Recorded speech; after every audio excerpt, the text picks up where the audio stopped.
I suppose you might think I'm a complete fool, the blindest and most naive of husbands. But the thing is, hindsight is always 20/20. Besides, like most happily married men, I loved and trusted my wife. I had no clue that the woman I adored and cherished for 8 years, with whom I shared countless intimate and joyful memories, was a selfish monster. Or more accurately, one of three selfish monsters. Maggie's two sisters had been a part of my life practically from the very first date. I'd never met identical triplets before, and it was both disconcerting and thrilling to see three women who looked exactly alike. We met at a grocery store when she asked me to reach the top shelf for some herbal tea that was out of her reach. Maggie is just under 5 feet tall, curvy and voluptuous with jet black hair that she wears short around her ears. I'm slightly taller than 6 feet, so I was the natural person she turned to for help. It wasn't until our fourth date that I found out she had seen me in the produce section, thought I was cute, and had been waiting by the herbal tea section for me to come over. It was quite flattering, to say the least. What was even better was that she told me this story while lying naked in my arms after we had made love for the first time. Our first few dates were absolutely wonderful. We went to dinner and talked until almost 11 p.m. We walked in the park and fed the ducks. We went to a cheesy chick flick and held hands throughout the entire movie. Pretty corny, right? But I was captivated, fascinated, and utterly bewitched. Maggie was the most beautiful girl I had ever met. Sexy in a wholesome way, the girl next door with a smile that could melt the heart of an IRS auditor. After I got her tea, she chatted amiably with me, letting me think I was charming her. I was absolutely delighted when we checked out with a date set for the following Friday. She mentioned having sisters, but I wasn't prepared for three beautiful Maggies when one of them opened the door and said, "Hello, you must be Tom?" I was tongue-tied. "You, aren't Maggie," I stammered. She laughed, just as charmingly as Maggie had when we met at the store, and said, "No, I'm Helen. Maggie, Amy, and I are triplets. Didn't she mention us?" She probably did, but for some reason, I hadn't really heard anything about twins. Helen laughed again. "Maggie does that sometimes. She likes to have a little fun at your expense. I'll go get her. Come in." There was another Maggie in the living room, but of course, it was Amy. They all had the same haircuts, the same figures, and the same dazzling smiles, so I had no chance of knowing who was who until Maggie came out of one of the bedrooms and said, "Hello, Tom. Would you like a nice cup of herbal tea?" During our first dinner, we talked about everything under the sun, but we spent a lot of time focusing on Maggie's life as a triplet. I was fascinated and wanted to know everything about what it was like. Did she enjoy constantly seeing herself in two other faces? Were they closer than most siblings? Could they almost read each other's minds like identical twins supposedly could? Had they ever switched identities to deceive people? "I don't know if we read each other's minds," Maggie told me, "but we are very close. I feel like I can almost always tell what Amy or Helen is thinking, and they often do the same thing, like answer a question I haven't even asked yet. We've always been like this. As for deceiving people," she stopped and smiled at me, "I think we've done that a bit. Have you noticed that we all wear the same hairstyles?" I nodded, and she continued. "As little girls, we loved to fool people. Our elementary school teachers, relatives, even our parents. They couldn't tell us apart, and it was a lot of fun, especially when Amy or Helen got into trouble and wanted to avoid a spanking. "No, Dad, I'm not Amy, I'm Maggie," she grinned. You can imagine how it happened. Mom and Dad must have gone crazy. In high school, we all wanted to be different for a while. We were really annoyed that people kept confusing us, so we wore different hairstyles, went to different classes, and did different activities. For example, I was on the yearbook staff, Amy wrote for the newspaper, and Helen played field hockey. But after a few years, we began to miss the interchangeability, so we went back to looking the same. Every now and then, I would take a chemistry test for Amy, or Helen would do an oral presentation for me. It helped us all a bit with our grades, she grinned. And there was one time when Brad Hendricks asked Amy out on a date during our junior year. She was crazy about him, and when she came down with the flu on the morning of their date, she was beside herself. She cried and moaned, saying he would never ask her out again if she canceled. In the end, she convinced me to be her for one evening. It wasn't hard because it was their first date, and they didn't know each other very well anyway. Starting with that night, Amy took over again, and they dated for almost a year. She never told him that I was her stunt double. Years later, of course, I recalled this story with a great deal of bitterness.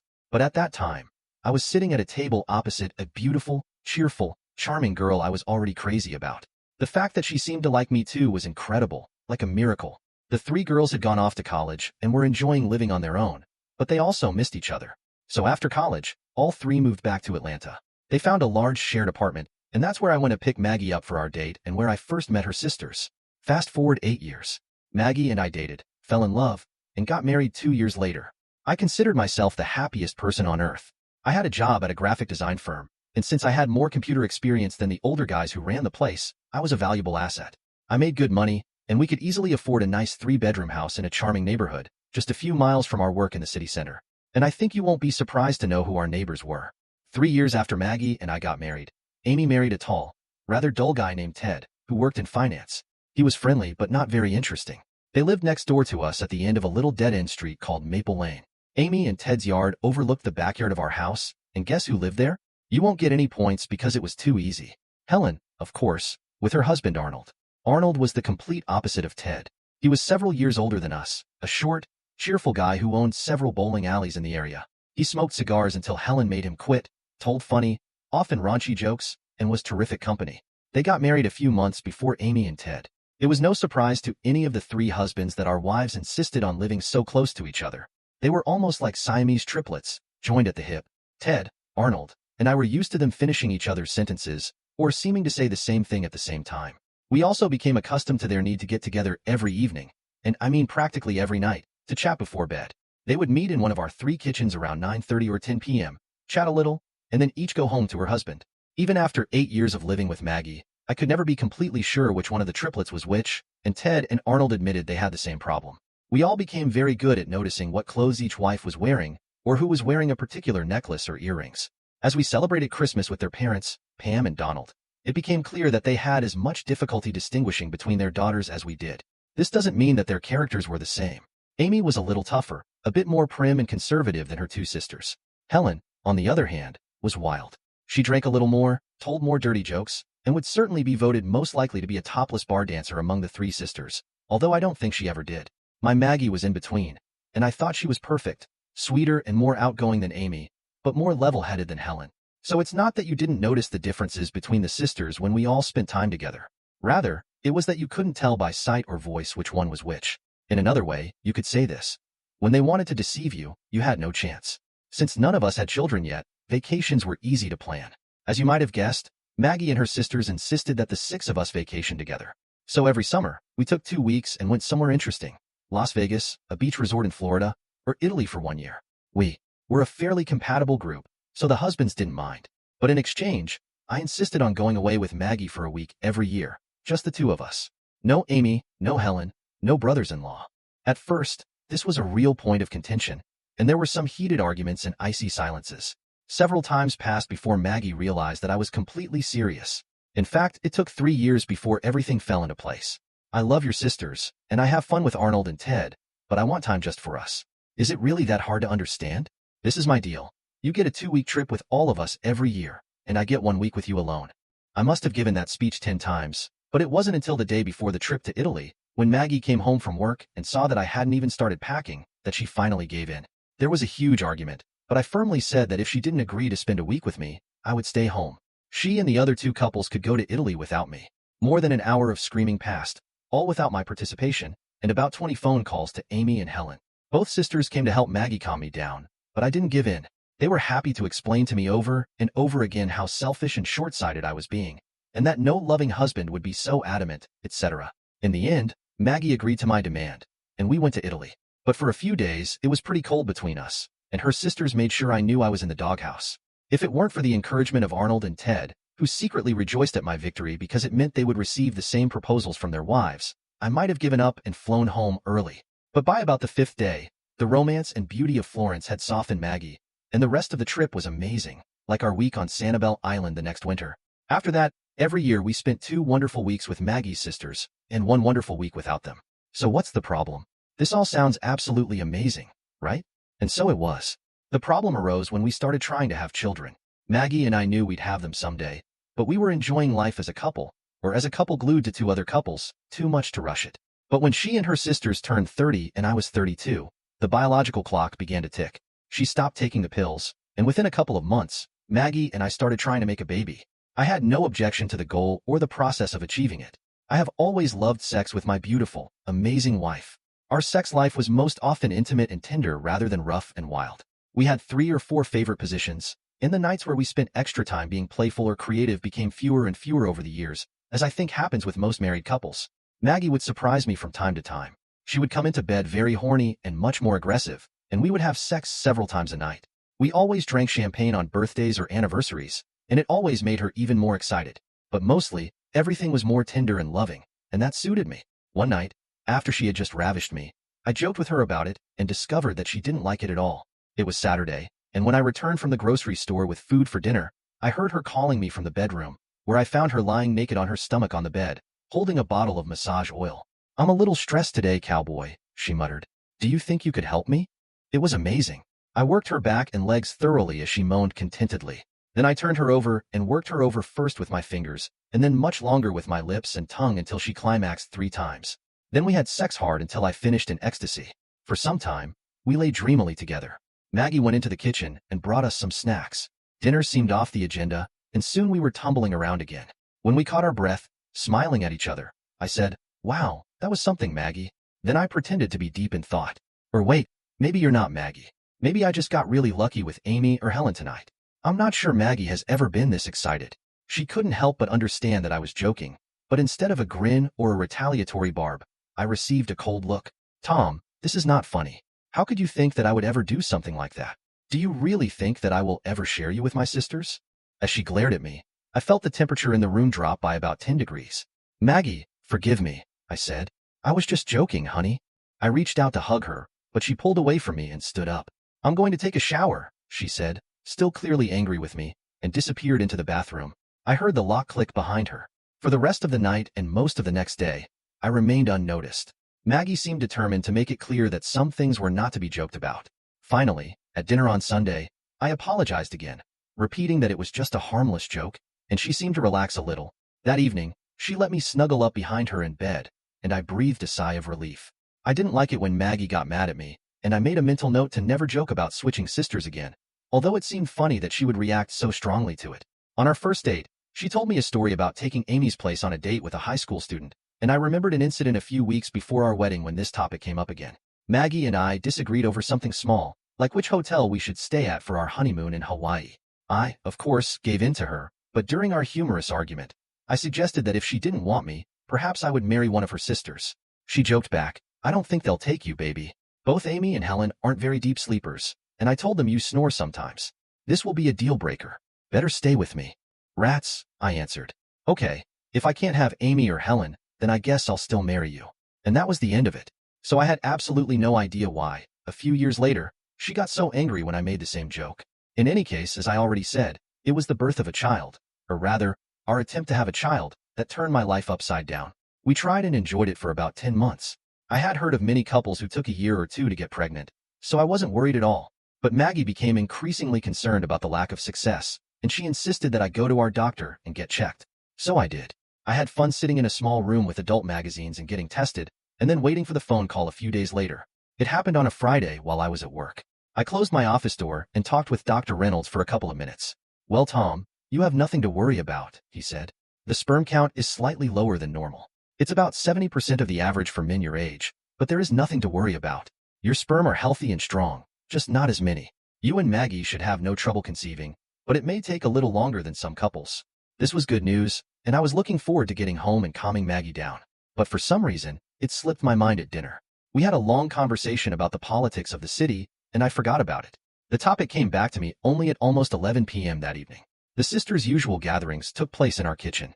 I watched basketball on TV and then went to bed. I often fell asleep before Maggie came up, but just as I was about to drift off, the news about my sperm count came back to me, and I felt like I had to tell Maggie immediately. So I grabbed my robe and headed downstairs, deciding that I would interrupt the conversation in the kitchen to tell Maggie that we had nothing to worry about. As I walked through the living room towards the kitchen, I heard a burst of boisterous laughter from the 3 sisters through the closed swing door. I smiled to myself, thinking for the 100th time about how much they were enjoying each other's company. Instead of heading straight to the kitchen, I paused for a moment to eavesdrop on their conversation. It was completely innocent, I swear. I just couldn't help but be curious about what they were chatting about so cheerfully. I had no idea what I was about to hear. Voice number 1. "Well, if he's not the best, why do you always want to switch with me?" Voice number 2, giggling. "I didn't say Arnie isn't the best. I just said that he doesn't caress my private parts as skillfully as Tom does." Voice number 3, or is it still number 2? "I can't tell. Besides, you greedy cow, you still get Arnie more nights every week than any of us, plus the weekend." Another voice interrupted. "So you probably shouldn't complain about your situation." More laughter. I stood there in complete shock. To say I couldn't believe what I heard is an understatement. I couldn't believe it. Switching? Having sex with each other's husbands? I quietly sat down on a chair, trying to come to my senses, and again tuned into the conversation. Almost a year, and I just don't think Tom can do the job. It must be Maggie, I thought. So you have a plan B? Yes, if his sperm count does not return to normal. He got tested about a week ago, so we should know at any moment now. How are we going to do this? No problem. I'll just spend a few nights with Ted when I'm most fertile. Either way, it's a little boring being with Tom every night. And at the end of the cycle when I'm safe, I want to spend a couple of nights with Arnie. Under no circumstances, Maggie. This is not foolproof. You won't get Arnie again until you're pregnant. Laughter. It was too early for my shock to turn into anger. I tried my best not to believe the only conclusion I could draw from what I heard. Maggie intended to let Ted get her pregnant. I realized that Ted and I were very similar, even though he was 3 or 4 inches taller. We had the same hair and eye color and general body type, unlike Arnie, who was shorter and heavier. I sat motionless, terrified, in a chair in the dark living room, experiencing the sudden end of my happy marriage. I could barely think. Then it dawned on me that the coffee clutch in the kitchen was breaking up. I quietly retreated to the bedroom, where I jumped back into bed and lay motionless. As stunned as I was, I knew I could never confront Maggie without thinking first. And anyway, who knew which sister would come to sleep with me? So I calmed my breathing, and when a few minutes later one of the girls slid into bed, she assumed I was already asleep. I felt a gentle kiss on my cheek and her soft voice said, "I love you, baby," as Maggie often did before bed. It was all I could do not to jump up and scream at her. "Oh, you cheating expletive. How do you explain that you're having sex with 2 of my brothers-in-law?" But I lay still, controlling my breathing. I waited for her to fall asleep, planning. After a few minutes, I heard Maggie's, or whoever's, breathing become slow and regular. But I waited a full hour to be absolutely sure she was asleep before getting out of bed. I thought about how they could pull this off and immediately realized that it wouldn't be difficult at all. If they switched husbands just for sex, they would change clothes during evening meetings. They all worked part-time as co-managers of an interior design store, so none of them left the house in the morning before Arnie, Ted, and me. Changing clothes in the morning would be easy. The only difficulty could be weekends. Either we were sleeping with our own wives on the weekends, I thought, or they were making arrangements to switch to another day. But it would still be possible since the 6 of us would have a barbecue, brunch, or some kind of get-together almost every weekend.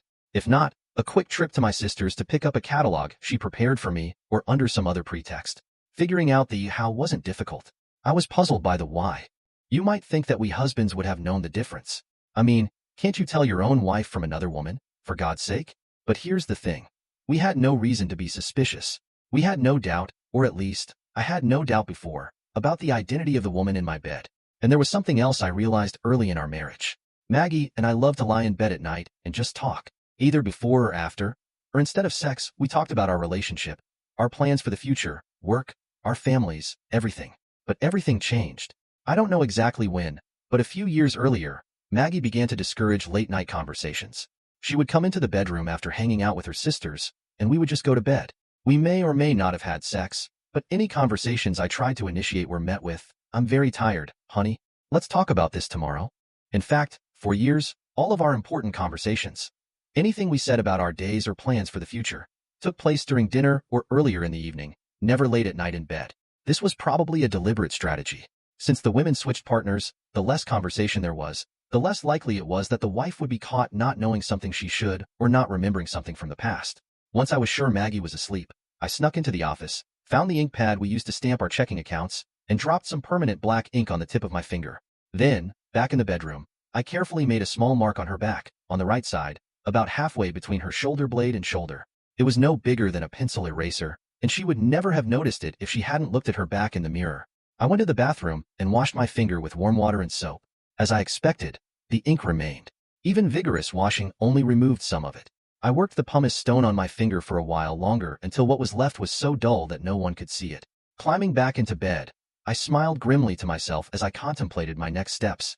The worst of the shock had passed, and I was deeply angry. If what I understood from the women's conversation was accurate, Maggie had betrayed me thoroughly and systematically, perhaps over many years. She and her sisters put themselves and their bond above the duty of love and faithfulness they owed their husbands. I felt used, deceived, humiliated. I tried to imagine how all this could be fixed, but I didn't see any way. On Saturday afternoon, we had a barbecue at Ted's house. I waited until the women were inside, presumably preparing food. Ted was working on the grill while I asked Arnie if he wanted to take a walk around the block. He was always a little concerned about his weight, so he was glad to get some exercise. When we were a safe distance from the house, I said, "Arnie, if you don't mind, I'd like to talk about something personal for a couple of minutes." Is that okay? Of course, Tom. What's the matter? Well, first of all, let's agree that this will be just between us, okay? I don't want Maggie or Helen or Amy, or Ted, for that matter, to know we had this conversation. So if anyone asks what we talked about during our walk, let's just say that I was checking with you about going on a trip next summer, getting your ideas about whether we could go to Greece. Arnie seemed pleased with the disguise. He grinned and said, "My lips will be sealed." I'm a little embarrassed, but I wanted to ask about your sex life with Helen. Maggie and I make love about once or twice a week, and I often wish it was more often. I'm just wondering if her sisters have the same thing. Arnie gave me a hearty slap on the back and said with a laugh, "I'm afraid you got the short end of the stick, mate. Helen and I do it every night.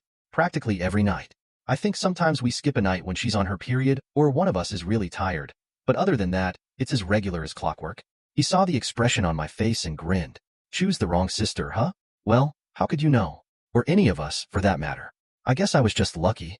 Keeping a disappointed expression on my face to hide the rage I was feeling, I said, "I think so, Arnie. Tell me, has it always been this way? I mean, from the very beginning of your marriage?" He thought about it. "Almost always. Helen and I have this routine, I guess you could call it, a little game that we play. Do you know how the girls gather in someone's kitchen in the evenings?" I nodded, and he continued. "By the time she returns, I'm usually already in bed, reading or watching TV. And when she comes into the bedroom, she looks at me with this expression on her face and always says the same thing in a sexy voice. 'Well, big boy, how do you want me tonight?' And I suggest something, and then we do it. Almost always, it's the same phrase. 'How do you want me tonight?' I know it sounds stupid, but as long as I'm having sex, I'm not complaining." He laughed heartily, and I tried to join him. "One more question," I said.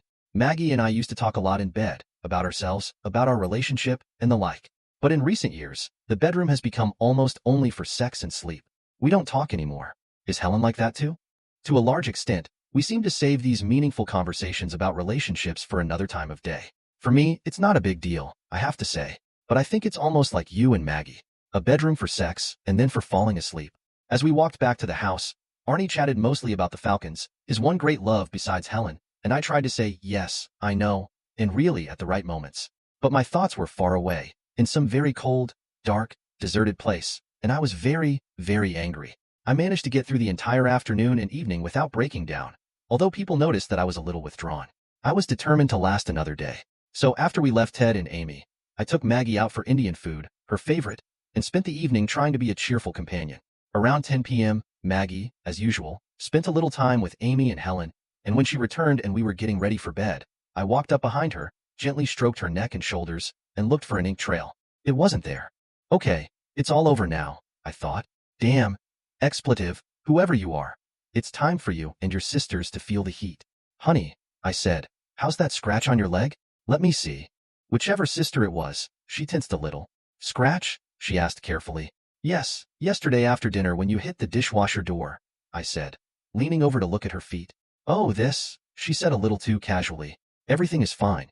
There's not even a trace left." "Yes, you're right," I answered, looking closely. "I don't see any traces. This is cool." Back then, it really looked disgusting. I straightened up and saw her practically sigh with relief. I went to the bathroom to brush my teeth, grinning to myself. There was no scratch, and her reaction only confirmed that whatever sister was in my bedroom today was not the one who was there the day before. A few minutes later, I was lying in bed waiting for her when she came out of the bathroom. "Hey honey," I said, "let's finish tonight the way we ended yesterday. It was amazing." "What do you mean, honey?" she replied, looking more than a little wary. "Don't you remember? You came downstairs with a sparkle in your eyes and said something like, 'So, big boy, how do you want me tonight?' It was so hot." And I said, "Well, giving my manhood some credit might be a good idea."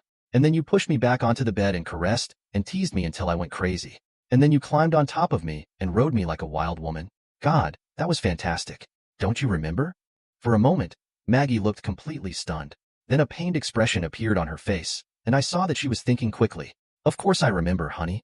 I'm just not sure that tonight I'm ready for something so energetic again, okay?" I said, "Let's go slow and gentle instead, if you want. But tell me those things you told me last night, okay?" She slid into bed and immediately hugged me, pulling me close to her so that I couldn't see her face. "Of course, baby," she muttered. "I'll say whatever you want. I just like to excite you. What things did you particularly like?" I chuckled to myself. "You won't get off the hook that easily." "Oh, you know," I said. "That stuff you said while we were doing this." She was silent while we stroked and caressed each other. I was instantly aroused, even though I was angry. But, surprise, surprise, Maggie seemed to have a harder time getting into the right frame of mind. My usual stroking and so on did not excite her at all. I pulled back to look at her. Is everything okay, honey? I asked innocently. It seems like you're not quite with me today. Catching my gaze, she replied, sorry, Tom. I guess I'm just a little tired, and my stomach is bothering me. Probably because of the spicy food. Let's make love, but please don't expect me to be wild and crazy again today. Okay? I smiled lovingly and said, of course, Maggie. Let's do it missionary style, softly and tenderly. We can save all your hot words for another night. She kissed me with relief. What followed was completely ordinary, everyday pleasant sex between married people, just as it had been on countless previous occasions with my wife, Maggie. At least, I always thought it was my wife, Maggie. Sunday was the day everything went wrong. All three couples had brunch planned downtown at Trattoria, a place we all loved. Then we headed back to Arnie and Helen's. The men watched the Falcons game, and the sisters talked and laughed together all day. I couldn't be happier. I had Maggie at gunpoint all morning, making sure she didn't call either of her sisters ahead of time.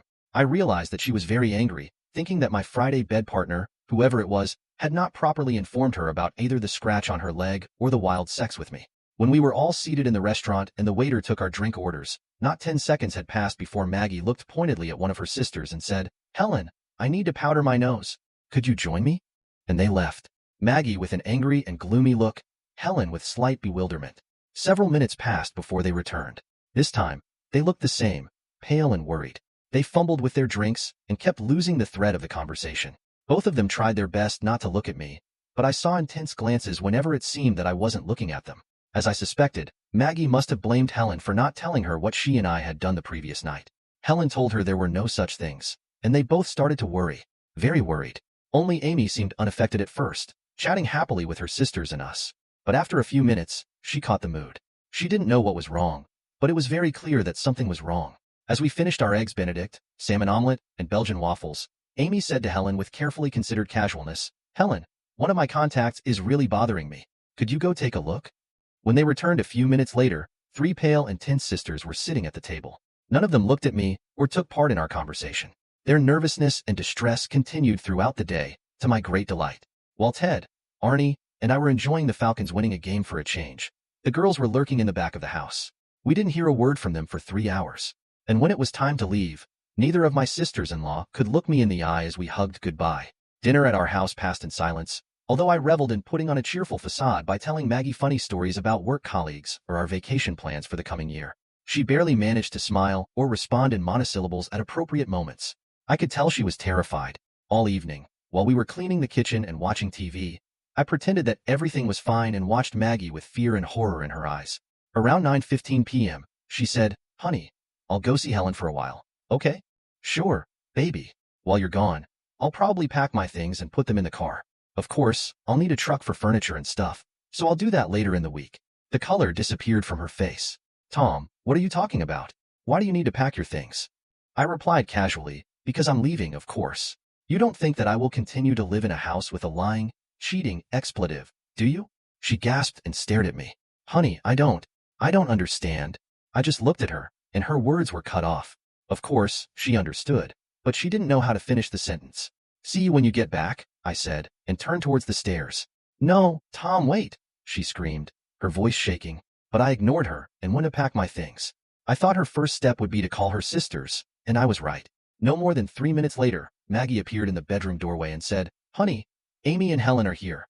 Could you come down and talk to us? She looked terrible, her cheeks stained with tears and her makeup running. She looked very frightened and unhappy, and for a moment, just for a moment, I even felt sorry for her. Yes, I answered, turning away. I'll come down in a minute. I quickly looked into the room for a digital voice recorder, a small one about the size of a cigarette pack that I sometimes used to take dictation notes in the car. I set it to record and put it in my pocket. When I arrived in the kitchen, 3 women were already sitting at the table, looking tense and unhappy. I sat down, looked from one to the other, and asked, So? There was a long silence. None of them wanted to start. Finally, Maggie said, Tom, you know how much I love you, right? Sorry, I said coldly. Which sister are you? I'm Maggie, she shouted. Your wife. Oh, really? Please wait a minute. I walked around behind her and examined her back. No black spots. I checked the other 2 sisters, and on one of them, there was the mark. They looked at me with confusion. I sat down again. Okay, I said. For the sake of argument, let's say you're Maggie. Then where did you sleep on Friday night when your sister was here? And I pointed to the one with the mark on her back, lying in bed with me. They all stared at me. Take your time, I said. I'm not in a hurry. I'm sure there is a perfectly reasonable explanation for why at least 2, if not 3, of you have spent the night in my bed over the past 3 nights. Long silence. Maggie started crying, and the other 2 just looked on gloomily. I pretended to want to get up. I need to pack my things, I said. No, wait, Maggie said quickly. I'll explain. Just please, Tom, please give me a chance to make you understand. I wanted to shout at her that it was too late for an explanation, but I realized that what I really wanted to hear was what she had to say. What kind of twisted rationale could the 3 of them offer for what they were doing? And for that matter, would they tell me the truth? I waited, but Maggie was crying too hard to speak. One of her sisters started instead. It was just a stupid game, Tom. It started out as a joke, and I don't know, it took on a life of its own. And you, Helen? It was just a tease, a joke. You know, about a month ago, we joked about each other's husbands, you know, what we like about you, what we don't. And we started talking about sex, and somehow we came up with the idea to try each of you. You know, switch. It probably sounds like a pretty bad idea now, but we were just teasing each other, challenging each other, like, you're too cowardly to do that. And then, well, after a couple of weeks, things got more serious. Maggie and Amy watched Helen. She continued, in general, everything happened on Friday evening. We swapped clothes when we met here in the kitchen and went to each other's houses. Amy was with you, I was with Ted, and Maggie was with Arnie. Then on Saturday, we switched again for the barbecue. It was stupid, Tom. We all understand that now, and you're probably very angry. But please give Maggie a chance to make amends. She loves you so much. Just look how unhappy she is. She pointed to her sister, who was crying nonstop. So, I said, Amy was with me, and Maggie was with Arnie? They all nodded. I turned to Amy. So how was it, Amy? How does sex with me compare to sex with good old Ted? Amy looked stunned. I didn't. It was, I don't know, Tom. It was great, actually. Yes, great. Please refresh my memory. How did we do it? What exactly happened? Amy couldn't meet my gaze. I actually don't remember. It was just 2 nights ago. For the first time in your married life, you swapped husbands with one of your sisters, and you can't remember what we did? Do you have early-stage Alzheimer's, or something? I turned back to Helen. Nice try, Helen, but your story is complete nonsense. Yes, it was Amy in my bed on Friday night because I put a black ink mark on her back after she fell asleep, and it's still there. But we didn't have sex at all. And I wouldn't want you to try to insult my intelligence on top of everything else you 3 expletives did by trying to lie to me that it was the first time. You think I don't know that you 3 recognized Arnie as the best at sex? They gasped, but I ignored them and continued. You think I don't know that he has 7 nights a week, one of you 3, and me less than twice a week? But I get the consolation prize, don't I? I get the opportunity to caress your intimate parts whenever you want it. I stopped to see how they would take it. Maggie was sobbing almost hysterically, and her sisters just looked on grimly. My patience was wearing thin, but I wanted them to admit the truth. You have one more try, I said. Another attempt to tell me the truth. And this time, I want to hear it from Maggie.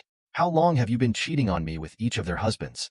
She looked at me, red-eyed, pleading, and I waited. There was silence in the room. Finally, she turned away from me and looked at the table. Many years. Since Helen and Arnie's wedding. Silence again. I was waiting. Helen spoke. It wasn't her fault, Tom. Amy and I insisted. But it was only from time to time, Tom. Maggie insisted, for example, a couple of times a year. Okay, I said. So what next? Nobody wanted to answer me. So it gradually became more frequent? Yes, Amy answered reluctantly. So the 3 of you regularly divided 3 husbands between you, like in a small round dance. Is that so, Maggie? She nodded pitifully. And when did that turn into 7 nights a week for Arnie and casual sex for me? She didn't answer me or look at me. How many of the 7 nights did Arnie spend with you each week, Maggie? 1 or 2, she muttered. Just wonderful, I said. I had already heard all I could stand, and there was no reason to listen anymore. It was just sex, honey, she said, looking at me pleadingly. It had nothing to do with love, nothing to do with the way I love you, the way we love each other. And nothing to do with pregnancy either, I guess, she was panting, and her sisters looked worried. Tom, what are you? Do you think I don't know, my dear devoted wife, that you were going to get pregnant with Ted's child because you didn't think I was up to the task? She gasped. No, Tom, and stood up, walked around the table to hug me. I stood up and pushed her away from me, and she tripped over the refrigerator. You? Expletive, don't ever touch me again. You betrayed me in almost every way you can betray a husband, with the help of your 2 expletive sisters. Now the 3 of you can share Arnie and Ted, unless you decide to add a new guy to your stable. And before they could answer, I rushed through the swing door and out of the kitchen. I grabbed my suitcase and walked out the front door and didn't see them again, although I heard crying in the kitchen. I spent an angry, sleepless night in a Hyatt hotel room, and in the morning, I took a day off from work and went to a lawyer, then to the bank, and I made an appointment to meet Arnie and Ted for lunch.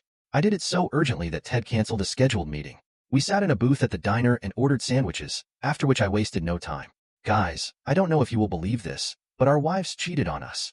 More precisely, they moved into bed with the three of us. It looks like this has been going on for several years now. Arnie was completely shocked, but to my surprise, Ted just nodded and said, I guess something like that was happening. I didn't want to believe it, but we both stared at him. What made you suspect? I said. There were simply too many occasions when Amy forgot something, when she didn't remember a conversation that had taken place earlier in the day or the night before. I wasn't sure, of course, and I wasn't going to make any accusations until I had solid evidence. So I kept notes about what she forgot. I decided that when I had something more convincing, I would talk to you too.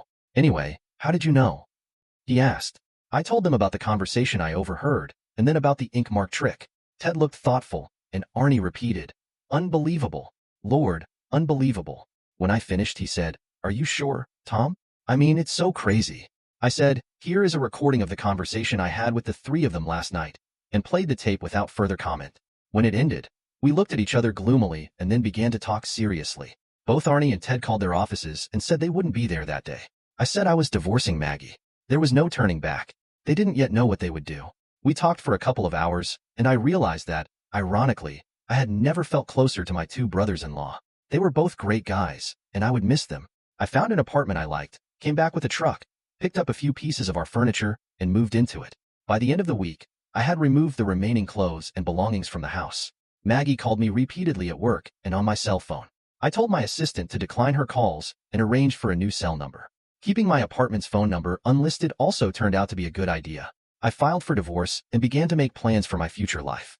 On Thursday, I had a very strange conversation with Barbara, one of my friends from work. Everyone in the office probably saw that I was distracted and angry, but she still asked me about it. I practically told her the whole story, and her face showed a mixture of surprise, sympathy, and some kind of perverse pleasure.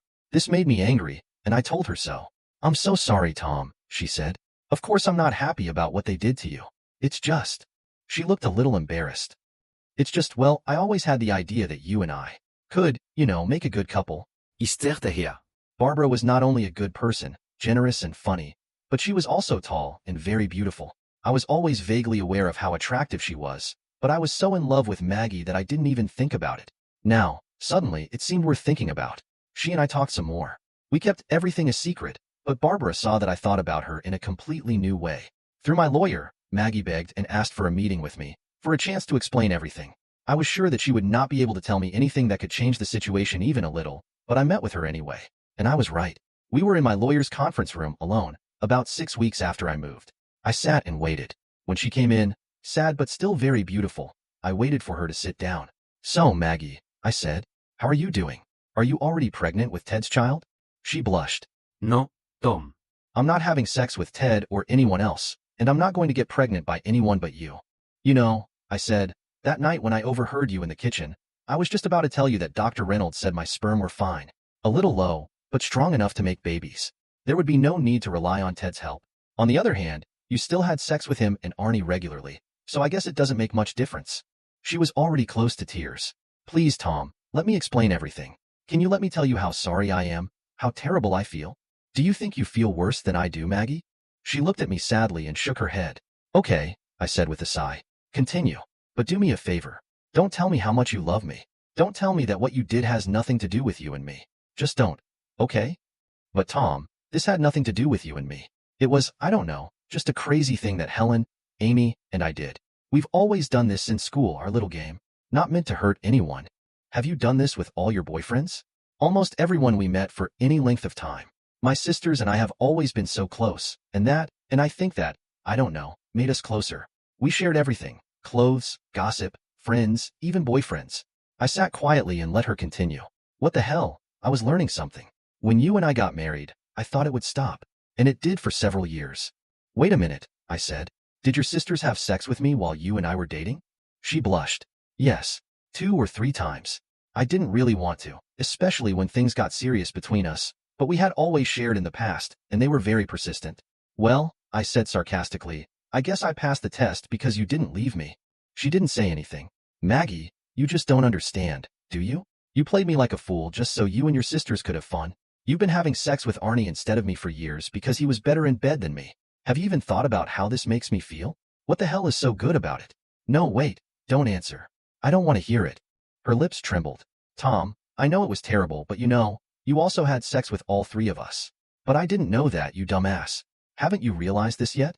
Even if we talked about switching places, which I would never agree to, but no matter, if we decided to do it, I would get pleasure and excitement from sex with other women. But I didn't know that it wasn't you, Maggie. For me, it was always you. Not someone new and exciting, just the woman I loved more than anything in the world. I was getting more and more irritated. How could she understand so little about what she and her sisters had done? Listen, I said. It's simple. I was your husband. You should have put me above everyone else. Our relationship should have been above your relationship with anyone else. But that did not happen. You put Helen and Amy above me. You put sex with Arnie above me. You were going to get Ted to get you pregnant without telling me a word. For God's sake. And now you can have them, but you won't have me. I've truly had enough. I stood up to leave the room. Sobbing, she said, but, baby, I don't want them. I don't need my sisters. I need you. Well, I said, isn't that nice? After all these years, you decided to choose me over your sisters. But now it's not you who chooses, but me. And I choose to be without the woman who lied to me and cheated on me, who made a complete fool of me for years. Have a happy life. She buried her face in her hands, crying loudly, but made no attempt to stop me as I headed for the exit. After this conversation, it suddenly seemed to me that life would be easier further on. Barbara and I started dating, and after the third date, I discovered that there were other women in the world besides Maggie or her sisters with whom I could enjoy sex. Barbara was energetic and grateful, and our first night in her bed turned into an entire weekend. It was hot. It was fun. But I had no idea if it would lead to anything serious, but it sure as hell made me feel better. We still date and have sex often, but we're not in a rush. Barbara is smart enough to understand how confused I am right now, and she doesn't put any pressure on me, which I really appreciate. Arnie decided not to kick Helen out. Not that surprising, I guess. After all, he was the girl's first choice in bed, and revelations about what they were doing weren't as devastating for him as they were for Ted and me. But he forced Helen to grow her hair long, so that she could never switch with her sisters again without his knowledge.